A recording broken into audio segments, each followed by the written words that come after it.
Happy New Comic Book Day. We have a bunch of new number ones, crazy amounts, so we'll go fast and hopefully not mumble. Here's what we're reading.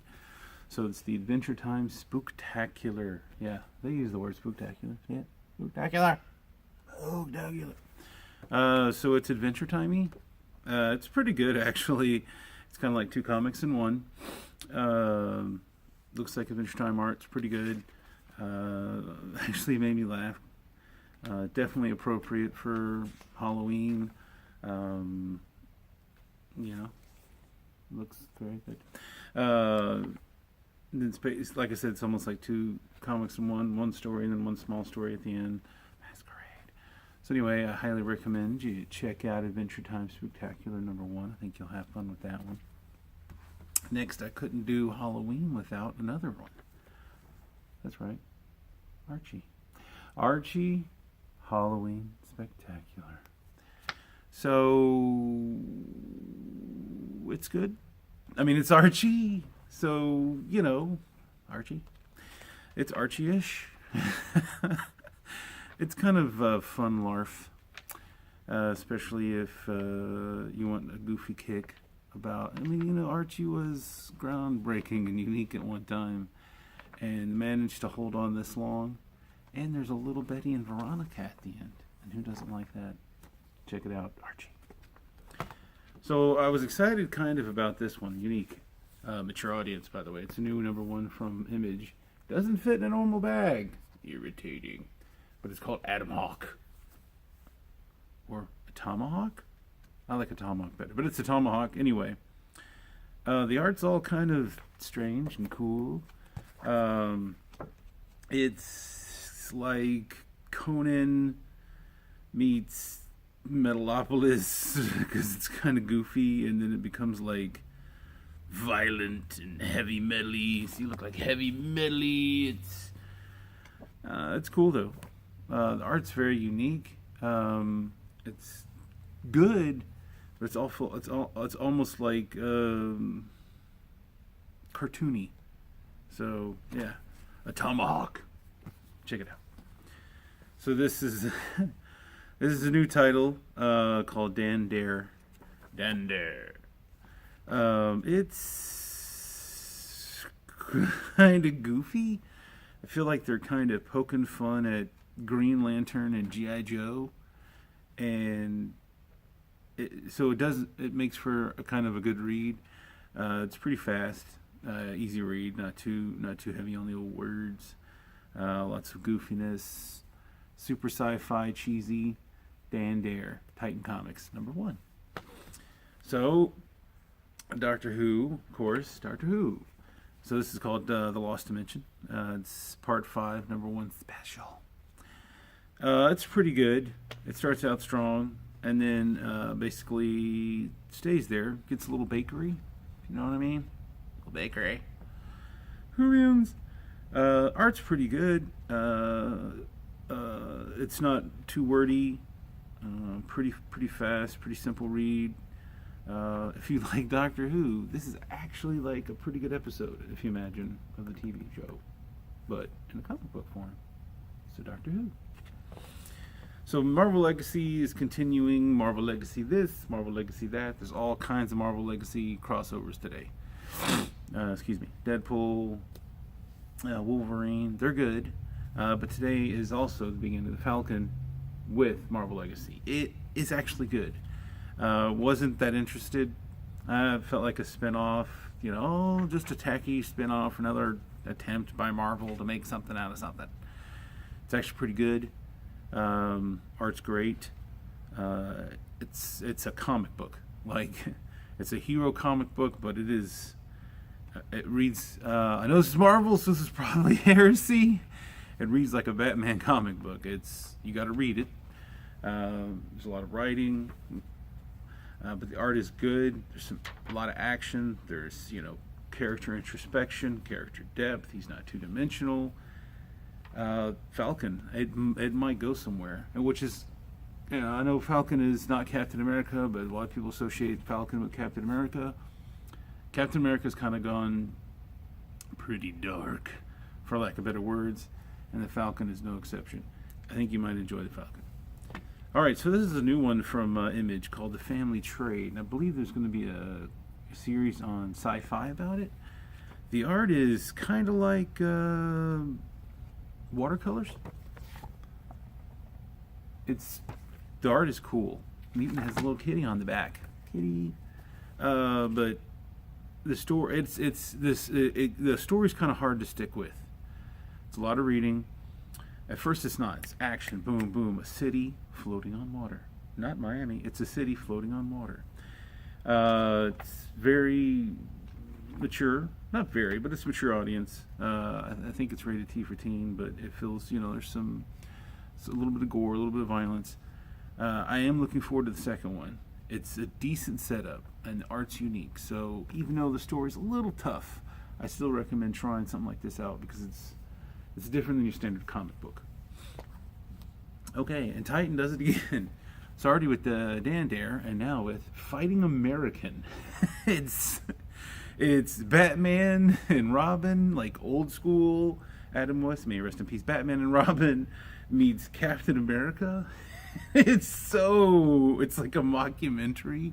It's literally poking fun at that concept of the superhero with his boy wonder. And it ends pretty twisted. So this is definitely a good start, I think. I'm looking forward to number 2. It's Fighting American by Titan Comics. So you should check it out. Fighting American. It makes me laugh. Laughing's good. All right, next we're going to Gotham City Garage, which very deceptive. I thought it was going to be about Harley Quinn in the garage. I mean, I saw, preview covers, but it's like a far future in a different city, and it's cool though because you have all your favorite female heroes and villains in here. I shouldn't say all your favorite, but some of the edgier ones in the Batman world. It gets really weird and a little hard to follow, and then Supergirl might be there at the end. So the whole point is, this is kind of interesting. Gotham City Garage, the art is cool, really cool art. Story's a little tough, little blip, blip, blip, blip, blip. I don't know if that's a word, but we'll call it that. It's a blip, blip, blip story. It wants to be, let's say that, it wants to live. So go ahead and give Gotham City Garage a check it out right now, and then hopefully by issue number 2, it'll be gooder, better, gooder. Next is the reboot of Ragman. I don't know why I'm rolling my R's, but Ragman! Great. And I don't like saying that about DC lately because they're irritating me. But Ragman is pretty darn good. Action, you gotta read a little bit, but it's worth it. Draws you in. Art is boom. Great. It feels like it has life. It moves, except for the occasional Snickers ad, which drives you crazy. It is good. Art is, story itself, introspection, looking back, remembering, flashbacks. You need those to understand the depth and river of the soul of the character, the moat of the character. And I'm telling you, Ragman is cool. And, good for Halloweenish. Can't wait. Can't wait for number 2. That's what I'm talking about. Can't wait. Please, Ragman, read it. So Wildstorm is a long story, can't get into it. Wildstorm is kind of part of DC now, used to be anyway. So they're kind of rebooting Wildstorm. I was like, meh, meh. However, Michael Cray, assassin. Or is he? Good. Michael Cray. Read it. Wildstorm, Michael Cray. It's under the DC umbrella. Definitely got to read. Got to read, but again, worth it. A lot of that today, which is cool. Instead of just bam, bish, bah, poof, which is also fun, an action-packed comic. And it's also not, heavily wordy like you're reading, I don't know, something by Alan Moore. It's good, and you look forward to the next page, and you're definitely looking forward to number 2. If they do a number 2, which I think they will, it feels like it's the beginning of something good here. Except they have to slam Green Arrow in the end. That irritated me a little bit. But other than that, it's a really good story. I recommend Michael Craig. Give it a shot, please. Michael Craig, Wildstar. So I wanted to like this. I really did. It's called Venomverse War Stories. It's kind of like what it sounds like. War Stories? That feels like Punisher. Well, guess what? He's in here. And Venom's being vomited around from different heroes. It's kind of strange, and it's hard not to like, though, because it's Venom. Always like to talk about the art in these things. Art's good. Art's good. Story's okay. And what's cool about it almost feels like you go from one artist to another as you change characters, because Venom's essentially bouncing around, because it is the Venomverse. Yeah, go ahead and give Venomverse War Stories a shot. I think you won't hate it. That's not a really good endorsement. It's good, but it needs a little polishing, a little more love. So next is Wormwood Gentleman Corpse, which Wormwood Gentleman Corpse is really cool, and the art is faboo, just beyond creepy cool. Man alive. Story needs some help. Where's the Ghost Rider on this? Not Ghost Rider, as in the Flaming Skull dude, but Ghost Writer. Writing needs some help. I mean, if I were to rate the art, I'm talking 9, 9.5 and a quarter, and 8 stars. The writing, 6, maybe 6. Anyway, it's still kind of cool to because it's Mr. Wormwood goes to Washington.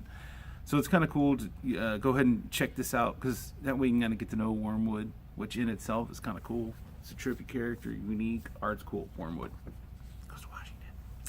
All right, so I've been wanting to check out this other small press called Lion Forge. Last week I checked out one of their regular titles, but they also have Cub House, which is like Lion's Forge for kids. This one's called Wrapped Up, and as you can tell, he looks like a little mummy kid. Yay! It is good. I would let my kids read it if I had children. I highly recommend it. It's fun, it's cute, it's quirky, it has a wizard. It has a wizard! That's all you had to say! Yeah, it's fun, and it's goofy. And I'm liking this company a little bit. They're cool. I don't know.